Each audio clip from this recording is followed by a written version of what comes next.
This exhibition, Alphonse Mucha Art Nouveau Visionary, traces the work of the Czech-born artist and illustrator Alphonse Mucha through the end of the 19th century in Paris to World War II in Prague.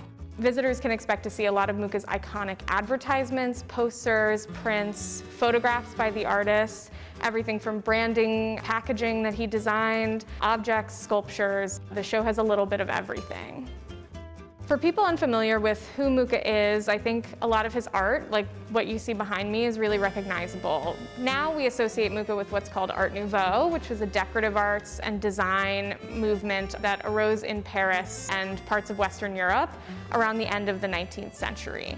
And Mucha's real innovations are this distinctive visual style that characterizes all of the posters, prints, and illustrations that he did. This monumentalizing of women is a key factor, the inspiration of nature and natural forms, as well as the large size and iconic muted color palette that is throughout. And so all of these things in his lifetime were known as the Mucha style or le style Mucha, but now are just associated with Art Nouveau. So he was a real pioneer in this new movement. He uses contemporary branding and advertising techniques that still feel really fresh to us today.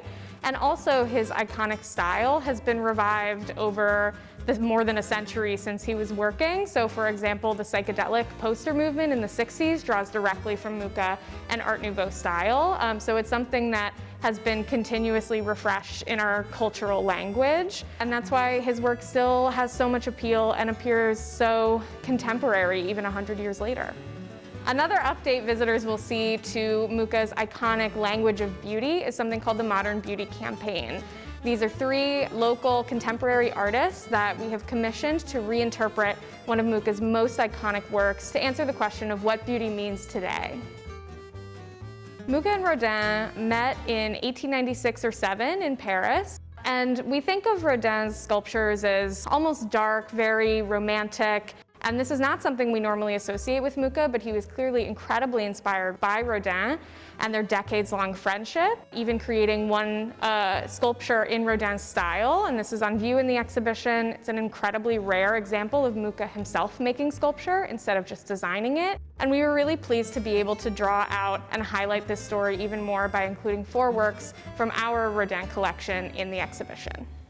So it was really important to Mucha that his works be out among the public and not hidden in galleries or the homes of the elite. He talked about his posters as creating open-air art campaigns and exhibitions in the streets of Paris. He very deliberately broke down these boundaries between poster and high art and created a new style that was really based on something called art for the people as opposed to art for art's sake. And one way that we're continuing to do this is through our Modern Beauty campaign, which in addition to being in the galleries, will be kind of plastered throughout downtown Raleigh and various other locations to bring the art to the people in very much the fashion that Mucha believed it should be.